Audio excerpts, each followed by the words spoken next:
नमस्कार प्रिय विद्यार्थियों, आज हम इस वीडियो में हल करेंगे 2024 गणित केवल प्रश्न पत्र का सेट 2 HW। ठीक है, इसमें खंड आ बहुविकल्पीय प्रश्न है और जो भी प्रश्न पत्र होगा दो भागों में बटा होगा। ठीक, तो इसमें जो बहुविकल्पीय है उसके लिए आपको एक OMR शीट दी जाएगी जो कि इस तरीके से होगी।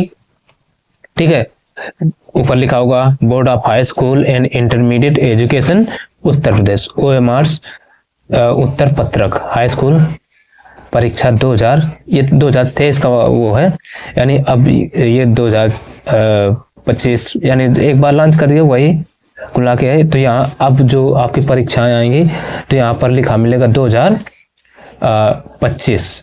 ठीक है, इस तरीके से। ठीक, अब जैसे कि यहाँ जिला कोड है यानी गोले भरने का तरीका अब आपको इसमें दिखा दिया जाएगा एग्जैक्टली, और इसके लिए एक किताब में भी दे रखे हैं। जो किताब में दिया गया है जैसे गोले भरने का तरीका, ये गलत तरीका है, यानी आपने बीच में थोड़ा सा कर दिया और तो ये गलत तरीका है। अब जैसे ये 5 इसका सही है और ये कर दिया तो ये भी गलत तरीका है। इसके अलावा अब जैसे तीसरे का मान के चलिए B है, B में बस किनारे किनारे इस तरीके से कर दिया तो ये भी गलत तरीका है। अब जैसे चौथे का मान ले जैसे C सही, इसमें केवल इतना कर दिया तो ये भी गलत तरीका है। जैसे इसमें D नंबर मान लो सही है, एक कोने में कर दिया तो ये भी गलत तरीका है। जो सही तरीका है वो ये है, इस तरीके से पूरे गोला आपको काले करना है, कहीं पर भी उनको छोड़ना नहीं है। ठीक है ना, तो ये समझ लेना है, इस तरीके से पूरा का पूरा काला करना है। अब जैसे जिला कोड और नाम, जैसे ये आगरा का है तो आपका जो जिला होगा वो हो जाएगा, यहाँ पर लिखा रह सकता है। जैसे केंद्र कोड 12,000, मतलब ये इस तरीके से है एक मान लो, तो ये कैसा भी हो सकता है, कुछ भी हो सकता है आपका जो भी केंद्र का कोड होगा। अनुक्रमांक इस तरीके से जो भी होगा वही आ जाएगा। अब विषय का कोड नाम, अब जैसे मैथ है गणित है उसका 928 होगा, हिंदी का दूसरा होगा और इस तरीके से। और जैसे प्रश्न पत्र संख्या इस तरीके से, जैसे इसमें 801 लिखा है तो उसमें कुछ भी लिखा हो सकता है, 802, 3, 4, 5, मतलब जो भी आएगा प्रश्न पत्र में वो लिखा यहाँ मिलेगा आपको। ठीक, अब इधर जैसे प्रश्नोत्तर के चारों विकल्पों में जो सही हो उस गोले के निर्देशा को निर्देशानुसार भरा जाए। तो मेन कॉन्सेप्ट यहाँ है कि इसका उत्तर कौन सा है वो यहाँ हमें भरना है। तो 1 से ये 20 तक के दे दिए गए हैं। ठीक, और तो ये समझ लेना है आपको। अब जैसे हम मान लो पहले का A सही है तो A को इस तरीके से पूरा का पूरा डार्क कर देंगे। अच्छा, प्रश्न पत्र मार्क सीरीज, अब यहाँ प्रश्न पत्र मार्क सीरीज मतलब कौन सा है, जैसे हम आपको मान के चलो ये दिखा रहे हैं प्रश्न पत्र मार्क सीरीज, ये HW है ना, तो जैसे इसमें मान के चलिए पहला और इसमें जैसे H इसमें आ जाएगा और W इसमें भर दिया जाएगा। तो ये कहने का मतलब है कि ये मार्क सीरीज इस तरीके से चलती है। ठीक, तो ये भर देना है। अब इसके अलावा और देखो जैसे कह रहा है प्रश्न पत्र भाग केवल चित्रकला एवं संगीत वादन में से, तो प्रश्न पत्र के जिस भाग को परीक्षार्थी द्वारा हल किया गया है उसके सम्मुख गोले को भरा जाए, अन्य विषयों हेतु यहाँ कुछ भी अंकित ना करें। अब देखो यहाँ यदि आप चित्रकला एवं संगीत वादन है तो यहाँ भरिए, नहीं तो इन सबको आपको छोड़ देना है। ठीक है, जैसे चित्रकला में आलेखन भाग किया या प्रावैधिक भाग, प्रावैधिक में आपको कुछ और चीजें आ जाती हैं। ठीक है, तो ज्यादातर आलेखन लोगों को होता है तो आलेखन भर देना है, बाकी छोड़ देना है। अब जो यहाँ परीक्षार्थी के हस्ताक्षर आपने जिस तरीके से लिखे हैं वैसे ही यहाँ हस्ताक्षर कर देना है, साइन। अब यहाँ केंद्र व्यवस्थापक की मोहर लगेगी और इधर इससे आपको लेना देना नहीं, यानी कि और मोहर लगवाना भी जरूरी है। यहाँ कक्ष निरीक्षक के हस्ताक्षर जो जिसकी मतलब ड्यूटी लगेगी, गार्ड ही करेगा, जो देखभाल करेगा वो यहाँ साइन करेगा आकर के। ठीक, अब इधर संगीत वादन विषय, तो इसे आपको लेना देना नहीं। OMR उत्तर पत्रक। अब प्रश्न संख्या उत्तर, जिला कोड नाम आगरा जैसे है, केंद्र, ये सब आपको भरा रहेगा। यहाँ पूरा का पूरा भर के दिखाया है, ठीक है। ये अनुक्रमांक हो गया, अनुक्रमांक आपका यहाँ पर खाली जगह होगी तो यहाँ आपको भरा जाएगा। और OMR जैसे ये खाली जगह होगी तो यहाँ पर भी आपको ये भरना होगा। अब केंद्र व्यवस्थापक की मुहर इधर लगेगी यहाँ, और प्रश्न पत्र संख्या 801 है, जैसे जो भी होगा। OMR प्रश्न क्रम संख्या, अब OMR में एक नंबर लिखा होगा, ठीक है, वो यहाँ भरा जाएगा। तो वो नंबर कहाँ लिखा होगा? यहाँ पर। ये देख रहे हैं ना, यही नंबर आपको यहाँ ये भरा जाएगा, अगर नहीं भरा तो। अब प्रश्न पत्र मार्क का सीरीज, पहला अक्षर दूसरा अक्षर, ये भर देना है। अब चित्रकला विषय हो तो चिन्ह करें, आलेखन भाग, प्रावैधिक भाग। तो चित्रकला में आप क्या आलेखन कर रहे हैं या प्रावैधिक, तो ये टिक कर देना है। अब संगीत वादन विषय हेतु, इस पर इनमें तो जिनका संगीत वादन है तो वो इधर टिक कर सकते हैं। अब यहाँ परीक्षार्थी के हस्ताक्षर इस जगह होंगे और इधर कक्ष निरीक्षक के हस्ताक्षर होंगे। ये इतना OMR का काम होगा, समझ गए। अब हम आज आपको हल करवाते हैं ये आज का सेट। अब देखिए यहाँ पर ये है सेट 2 HW, ठीक है, 2024 का।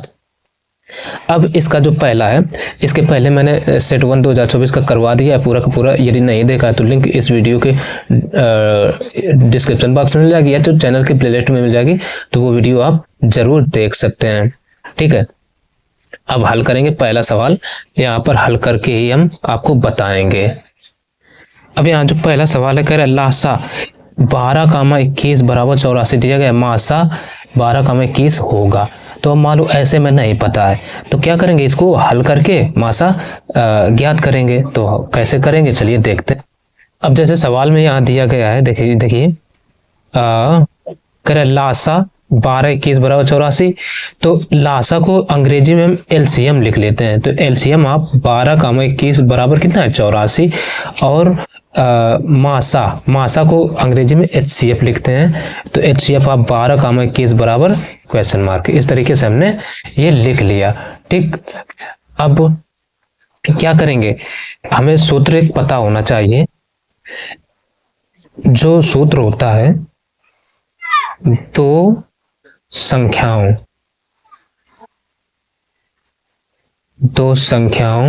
का गुणनफल, ये सूत्र होता है दो संख्याओं का गुणनफल बराबर LCM इंटू HCF, या दो संख्याओं का गुणनफल बराबर मासा गुणे लासा, ये सूत्र होता है। तो इसी में रख देंगे वैल्यू। अच्छा, दो संख्याएं कौन होंगी, ये 12,21 ये संख्याएं होंगी हमारी। तो हम लिखेंगे 12 गुणा 21 बराबर LCM हमें 84 दे रखा है, 84 इंटू HCF। अब देखो 21 चौक 84, सीधे हम 21 से काट दें, या 12 सत्ते 84, तो हम 12 बराबर ये 84 इंटू HCF, ठीक, और बटे में 21 को भेजा, तो 21 एकम 21, 21 चौक 84। तो यहाँ से अब क्या बचेगा 12, अच्छा चलो 12 बराबर, यहाँ से बचा 4 इंटू HCF। देखो हम एक एक स्टेप समझा रहे हैं ताकि आपको अच्छे से समझा। अब 4 इधर गुणा में इधर बटे में आ जाएगा, तो ये आ जाएगा HCF इज इक्वल टू 12 बटे 4, 4 एकम 4, 4 तय 12, ठीक है ना, 4 तय 12। तो HCF बराबर कितना आ गया 3। यहां से हम सूत्र लगा करके इस तरीके से निकाल लेंगे। तो ऑप्शन में हमें ये दे रखे हैं, एक ए विकल्प 3 है ना, तो यही इसका आंसर हो जाएगा।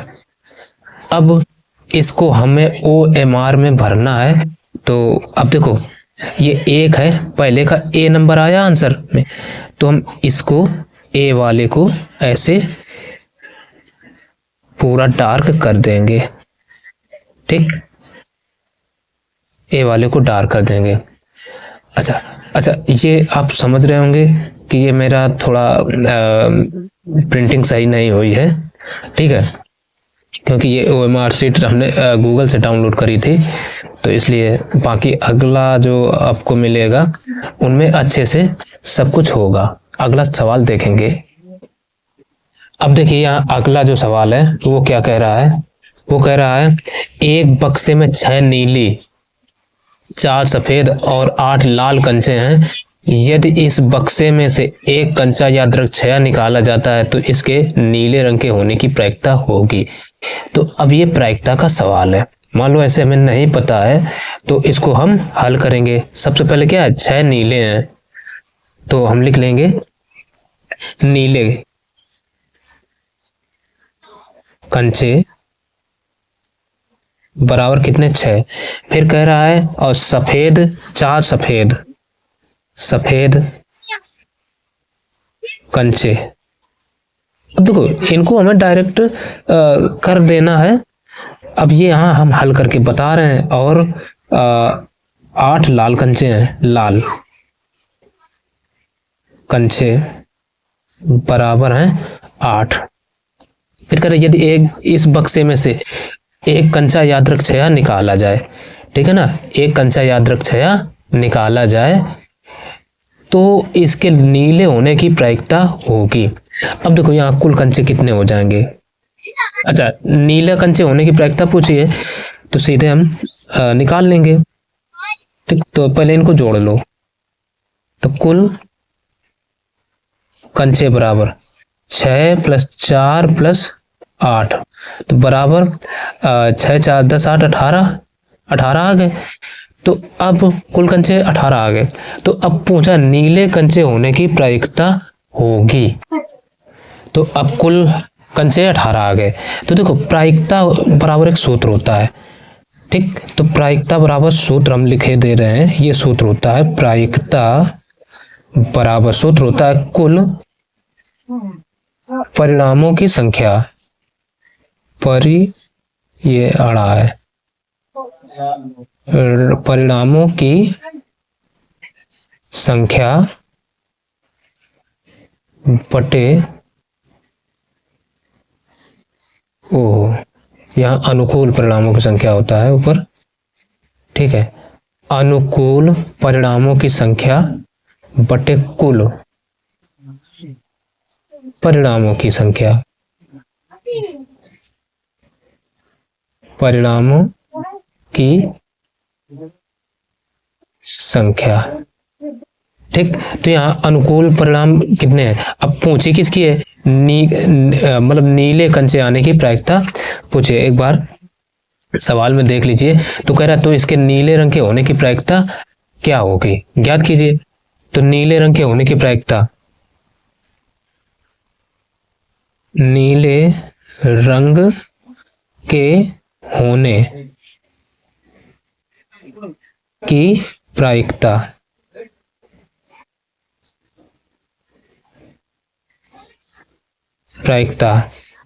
बराबर क्या हो जाएगा, कुल अनुकूल परिणाम। अनुकूल परिणाम यानी नीली गेंदें कितनी है, 6 हैं। और कुल गेंदें कितनी है, 18। तो 6 × 6 = 6 × 3 = 18, 1/3 ये आंसर हो जाएगा। अब हम OMR में देख लेते हैं और इसमें पेपर में इसका कौन सा सही है, 1/3 यानी C नंबर सही है। तो इसका हम दूसरे का C भर देंगे। ये C इस तरीके से C भर देंगे, ये C हो गया। अब इसी तरीके से देखेंगे अगला नंबर। अब यहाँ अगला जो सवाल है वो देखो क्या कह रहा है, कह रहा किसी बारंबारता बंटन के बहुलक तथा माध्यक क्रमशः 42 और 38.1 है। यानी बहुलक 42 है और माध्यक को दूसरे शब्दों में माध्यिका भी कहते हैं, ठीक है। यानी माध्यिका 38.1 है, इसका माध्य होगा। देखो माध्य कहे या समांतर माध्य एक ही बात है, ठीक। तो माध्य या समांतर माध्य एक ही चीज है, ये विशेष ध्यान रखिए, इसमें कंफ्यूज ना होइए। तो इसमें क्या है, हम सूत्र लगा देंगे। तो देखो जो चीजें दी गई हैं, जैसे बहुलक दिया 42, माध्यक 38.1 और माध्य पूछा है, तो सूत्र एक होता है, वो हम सूत्र लिख रहे हैं। सूत्र ये होता है बहुलक बराबर 3 गुणा माध्यिका, ठीक है ना। माध्यक या माध्यिका एक ही चीज होती है, माध्यिका माइनस 2 गुना माध्य। माध्य या समांतर माध्य कुछ भी पूछे तो समझ लीजिए ये होता है। तो बहुलक यहाँ कितना है 42 बराबर 3 गुणा माध्यिका का मान है 38.1 माइनस 2 गुणा माध्य या 2 माध्य। तो देखो 42, अब ये 38.1 है, इनको इधर ले आएंगे, 3 का गुणा करा लो पहले, 3 एकम 3, 3 का गुणा 1 में 3 एकम 3, अब 3 अठे 24, 24 की 4, 3 तिरका 9 1 10, 1 अंक पर दशमलव है तो 1 अंक पर इधर दशमलव लग जाएगा, ठीक है। 3 एकम 3 की 3, 3 अठे 24 की 4, इधर माइनस 2 माध्य, इतना रहेगा। अब इसको पक्षांतर करके इधर ले आओ, तो देखो अच्छा ये बराबर है, ठीक है ना, बराबर लगा है। अब पक्षांतर करके इधर लाएंगे, या 2 माध्य इधर माइनस में है ना, तो इसी को इधर ले आओ, 42 को इधर भेज दो, ये ज्यादा आसान रहेगा। तो 2 माध्य बराबर 104.3 माइनस 42.0, घटा देते हैं, 3 में 0 गया 3, 4 में 2 गया 2, दशमलव लगा लिया, और 10 में 4 गए बचे 6। अब 2 इधर गुणा में इधर बटे में भेज दो, 2 माध्य बराबर, तो यहाँ से माध्य बराबर क्या आ जाएगा, 2 3 6, 1 में 2 एकम 2.3 है, 2 एकम 2 और 1 बचा, 2 पंचे 10, 31.15, ये आ गया माध्य। अब देख लेते हैं ये किस विकल्प में आंसर दे रखे हैं, लेकिन देखो थोड़ी सी मिस्टेक कहीं हुई है इनका गुणा कराने में। 3 एकम 3, 3 अठे 24 की 4, 3 तिरका 9 और 2 11, यहाँ भाई 114 आएगा, ठीक है ना। तो ये 114 हो जाएगा। तो जब 114 में हम 42 घटाएंगे तो यहाँ आ जाएगा 72, तो ये हो जाएगा 36, ठीक, 0.15। और ये 36.15 हमें दे रखे हैं बी ऑप्शन में, तो यही आंसर हो जाएगा।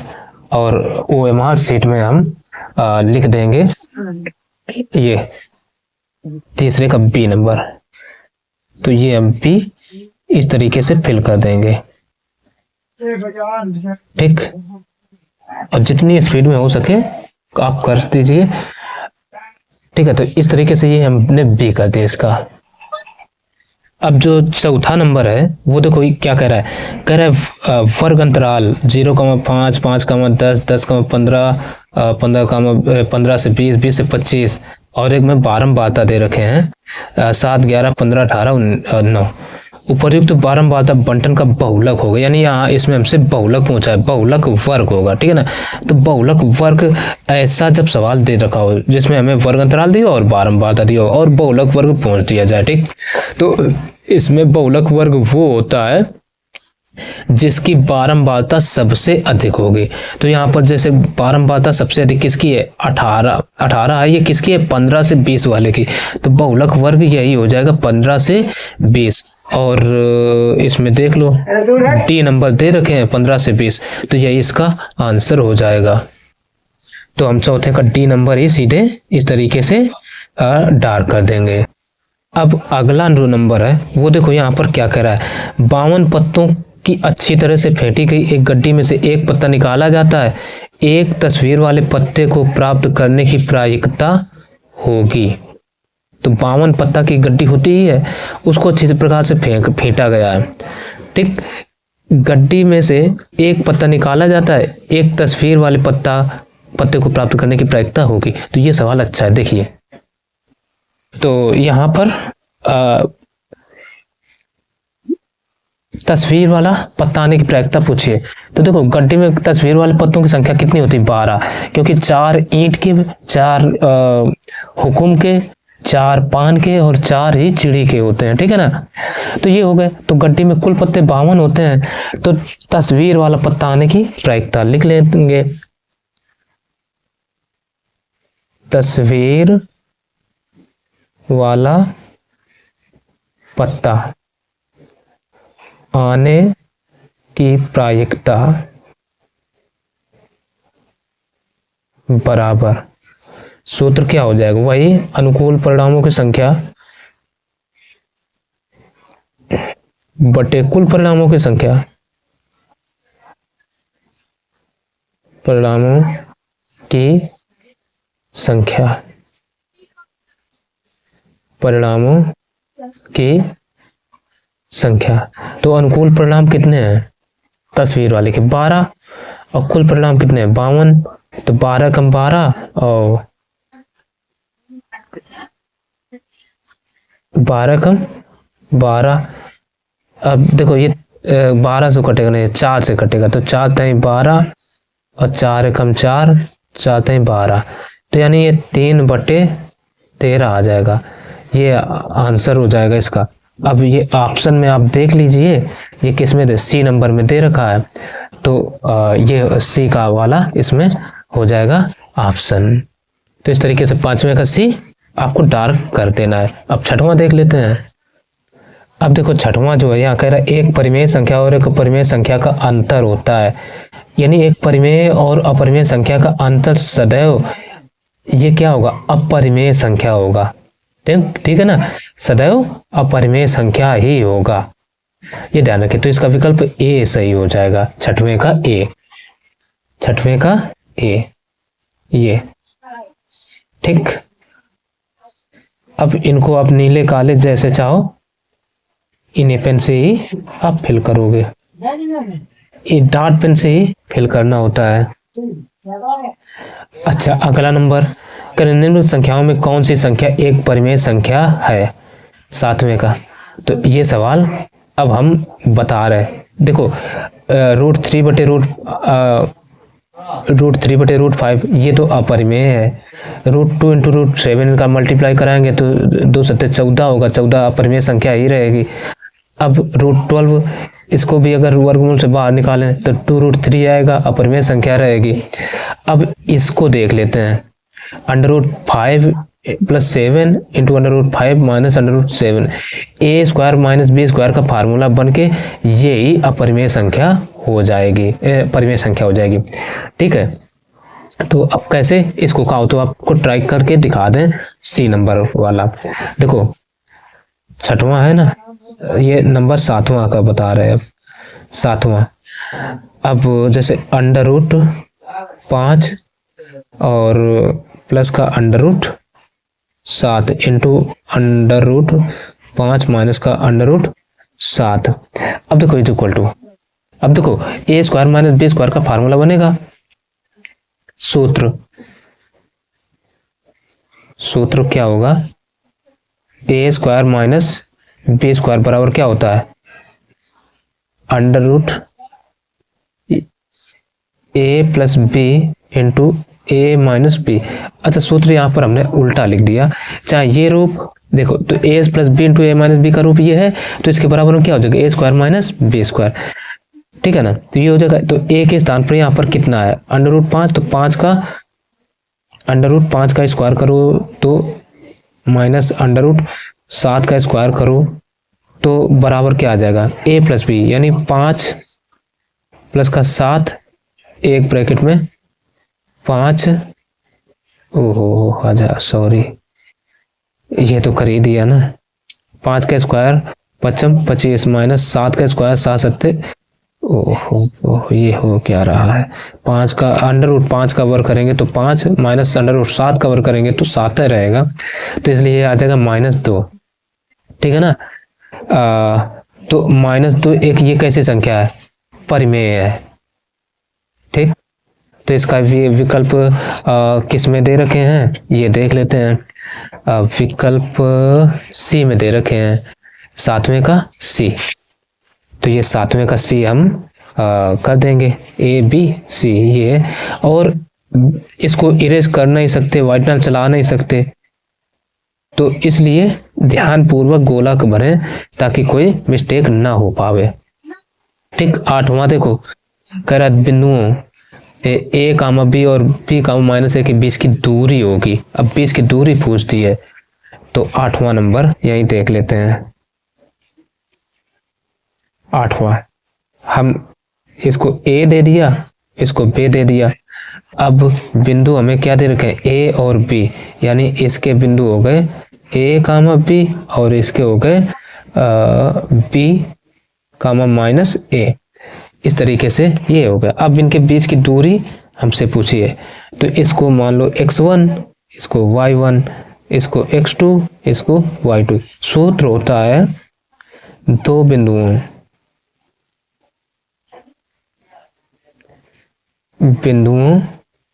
के बीच की दूरी बराबर √x2 माइनस x1 का whole square plus y2 minus y1 का होल स्क्वायर। ये अंडर रूट के भीतर एक है, अंडर रूट के है, ठीक। तो देखो यहाँ x2 का मान कितना है, b माइनस x1 का मान क्या है, a का होल स्क्वायर प्लस y2 का मान क्या है, -a। तो देखो यहाँ हम -a और y2 माइनस y1 का मान क्या है, b, तो और माइनस ये सूत्र वाला b, इनका होल स्क्वायर। अब देखो हम क्या करेंगे, इसका होल स्क्वायर ओपन कर दो, या एक बार हम लिख लें b माइनस a का होल स्क्वायर लिख लें, ठीक। अब देखो ये प्लस है, अब यहाँ हम ये बड़ा ब्रैकेट लगा करके यहाँ से ले लेते हैं माइनस, इससे कॉमन, तो अंदर क्या हो जाएगा, a प्लस का b। अब पूरे का होल स्क्वायर कर सकते हैं कि नहीं, अब ये चीज समझिए, अब समझने के लिए इतना मान लो समझ गए। अब इनका होल स्क्वायर ओपन कर दो, देखो a माइनस b का होल स्क्वायर, तो सीधे a स्क्वायर, a के स्थान पर क्या b square plus a square, और माइनस का 2a भी आएगा, ठीक। फिर ये प्लस है प्लस, अब देखो ये माइनस का वर्ग सीधे ये प्लस है हो जाएगा, तो ये प्लस b बचेगा, तो सीधे स्क्वायर कर दो, तो a square plus b square plus 2ab, 2ab से 2ab कैंसिल आउट, तो ये आ गया under root 1 1 2, 2a square plus 2b square. अच्छा, अब इसमें जो विकल्प हमें नजर आया, ये जो है 2a square plus 2b square, ये विकल्प डी में दे रखे हैं, यही इसका आंसर लिख दिया। तो ये विकल्प कौन सा है, विकल्प है डी, तो हम 8वें का डी भर देंगे भाई।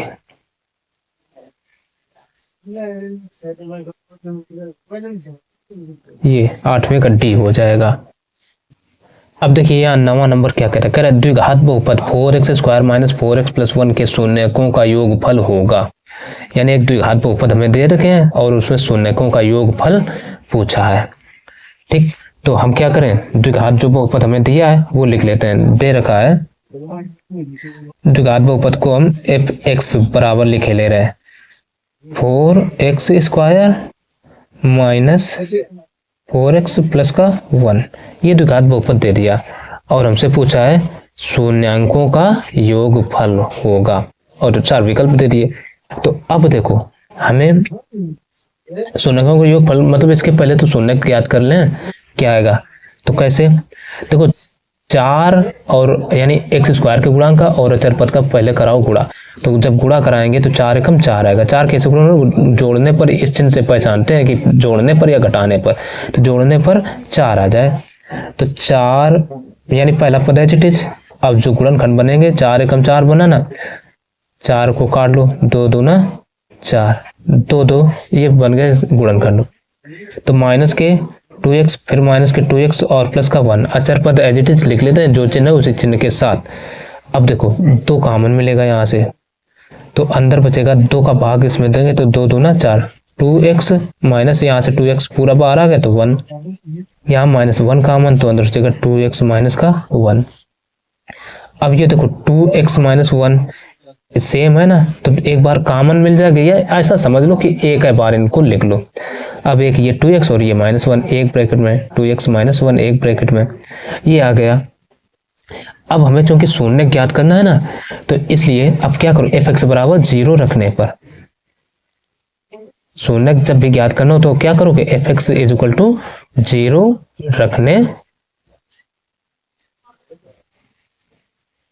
रखने पर रख देंगे। तो यहाँ आ जाएगा 0 is equal to 2x minus 1 into 2x minus 1। तो यहाँ से x की वैल्यू क्या आएगी, x की वैल्यू आ जाएगी 1/2। ठीक है, कामा x बराबर 1/2, ये दोनों मान आ जाएंगे। तो अतः हम कह सकते हैं, अब शून्याकों का योगफल पूछा है ना, तब यहां लिख लो शून्याकों का योगफल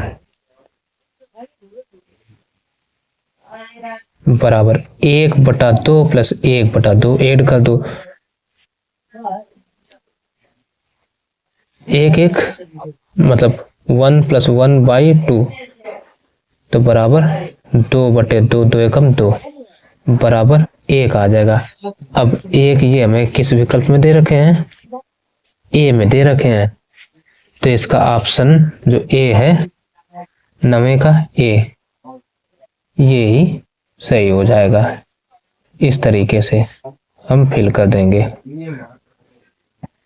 अब देखो 11 नंबर में क्या कहा है, नहीं 10वें में कह रहा है, एक रैखिक समीकरणों के एक युग्म x माइनस वाई बराबर 8 और 3x माइनस 3y बराबर 16 के हलों की संख्या होगी। तो 10वां है, हमें समीकरण दे रखे हैं x minus y is equal to 8, समीकरण 1 हो गया। दूसरा दे रखा है 3x minus 3y is equal to 16। ठीक, तो अभी क्या करें, इससे हम कॉमन ले लें 3,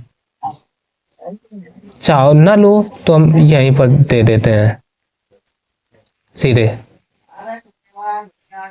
या कॉमन ले लो, हटाओ 3 कॉमन, तो अंदर बचेगा x minus y is equal to 16। तो 3 को बटे में भेज दो, तो यहाँ से x minus y is equal to आ जाएगा ये 16/3। तो कॉमन ना भी लें तो भी कोई दिक्कत नहीं, इक्वेशन 2 दे दिया।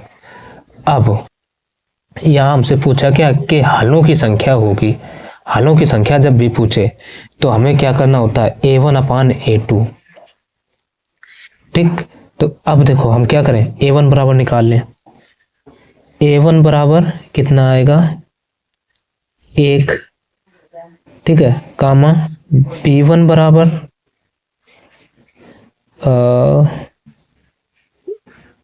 ये माइनस का 1, कामा c1 बराबर 8, वो भी माइनस का। ठीक है ना, बराबर की इधर वाली चीज को चिन्ह बदल के हमेशा लिखा जाता है, इस बात का भी आप ध्यान रखना। अच्छा, अब इसी तरीके से a2 समीकरण दूसरे से लिखेंगे, तो a2 बराबर x का गुणांक क्या है 1, b2 बराबर -1, क्योंकि y का गुणांक क्या है, कुछ लिखा नहीं है तो मतलब 1 होगा, कामा C2 इज इक्वल टू -16/3 कर दें। अब देखो हम A1 upon A2 is equal to B1 upon B2, ठीक है, बराबर C1 अपान C2, यानी इन सबके मान पहले रख के देख लो। तो A1 अपान A2 का मान कितना है, 1/1 बराबर -1/-1, और ये बराबर -8/-16/3। अब देखो ये तो बराबर हैं, माइनस माइनस कट गया, लेकिन ये बराबर नहीं है तो इज नॉट इक्वल टू ये आ गया। अब यहाँ हम क्या कह सकते हैं, चूंकि आया तो लेते A1 अपान चार्जिंग में सवेरे लगा A2 ऊपर इज बराबर P1 upon B2 is not equal to C1 upon C2 है। इसलिए ये जो समीकरण निकाय है इसका कोई हल नहीं होगा, ठीक है ना। तो ये ऑप्शन कोई हल नहीं होगा, किसमें, बी में है। इसलिए समीकरण निकाय का कोई हल नहीं होगा, ठीक, कोई हल नहीं होगा ये। तो ये इतना समझ में आ गया, कोई हल नहीं होगा। और ये अच्छा, कोई हल कब नहीं होता, जब A1 upon A2 is equal to B1 upon B2 और C1 अपान C2 बराबर न हो तो कोई हल नहीं होगा। तो ये कंडीशन आप याद रखिए। तो ये इसका कोई हल नहीं है, इसका 10वें का बी नंबर ये सही हो जाएगा। 10वें का ये बी वाला नंबर, ये 10वें का बी ये सही हो जाएगा। अब बाकी के जो सवाल है ना उनको हम अगले वीडियो में बताएंगे आपको, ठीक है। तो चैनल को सब्सक्राइब कर लेना, वीडियो को लाइक करके ज़्यादा से ज़्यादा अपने दोस्तों को भी शेयर करिएगा। चलिए मिलते हैं फिर अगले वीडियो में, तब तक के लिए नमस्कार।